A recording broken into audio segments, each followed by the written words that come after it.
Hey guys, how you doing? This is Andy Huang. 大家好，我是黄嘉欣. Man, I really don't like the camera. Look how big my face is. And compared to the relative size of my neck, it's like I have a pencil neck with a huge face. But it's because of the camera with its... Anyway, I would like to share something with you guys. I was just talking to someone and I had the exact same conversation, word for word, with someone else last night. And I realized, geez, perhaps the definitions got everyone confused, right? So what am I talking about? I'm talking about a lot of people call and then, they automatically think they are getting a good deal on something called distressed properties. Obviously, I am certified by the National Association of Realtors with the certification called SFR, which is short sales and foreclosure resources. So let's talk about the background a little bit on the whole mortgage thing. For you to secure a mortgage, you have signed a contract with a promissory note with the lending institution saying that you promise them to pay them back on a timely basis, right? So you also sign something contained as a clause called acceleration clause. That basically gives them the right to take money all at once if you default on your payment. So here comes in, if you are, let's see, 30 days behind on your mortgage, you'll receive something in the mail saying that your 30-day past due. Another 30 day goes by, yeah, you can another mail, but 90 days past due, that's when everything changed, right? So you receive something called NOD, Notice on Default. Notice of default basically says that you're 90 days, default on your mortgage payment, and we don't want to play this game anymore. Well, loosely. We don't want to play this game anymore. You have two choices: either pay us back the money you owe us, and it will continue this conversation, or give us everything back. We don't want you as a customer anymore. Basically, in a very straightforward term. Obviously, wording is different, but the bottom line is that's what they're looking for. Okay, so now if you think about it, the word short, short sale, the word short, the phrase short, that somebody's getting less money than what they owed, right? So that's why the time everyone is like, why is the short sale taking so long?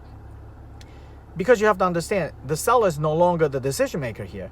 The seller now has to go convince the bank, can you please allow me to sell this property with less the money than I owe you, so I could walk away I could dig myself under this hole, right? That's basically what it says. So the bank have a few issues here. A, why should I take less money than what I'm owed, right? Or two, they can very well say, you know what, fine, I'll sell it, but I'll come and I'll personally go after you for the money you still owe me. Right, so I'll give you an example. Somebody owed $800,000 on their mortgage. They're trying to sell something for $700,000, $100,000 short. The bank may go, fine, here, sell it, but I'm gonna go after you for the $100,000. Or they may say no deal, and that's why that time extension is so important. And that's why a lot of people got it confused. They thought everything means the same thing. Short sales, pre-foreclosure, foreclosure, REOs. Everyone thought everything is the same, right? And it's very important for you to consider, because I know a lot of people are trying to get a good deal, so they think automatically when I get it, I'll get a good deal.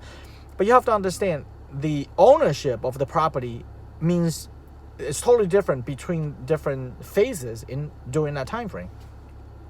The best thing that a lot of people always ask me, when is the best time to buy it? Should I buy it at short sale, gonna get a good deal? Do I get a foreclosed property and I get it that way? Or should I buy it from, REO, which is bank owned, and then they seem to want to dump out the property, I'll get a best deal.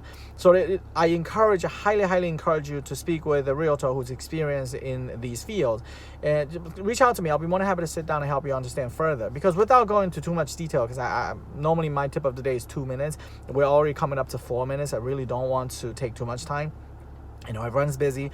So you just have to understand, consider this. When you're strictly talking about ownership, right? Before the REO portion, the ownership still belongs to the owner, right? So now REO is only time when the ownership is transferred. Now the bank owns it outright. So anytime before that happens, you have to very, very clearly understand everything that's involved in the sale.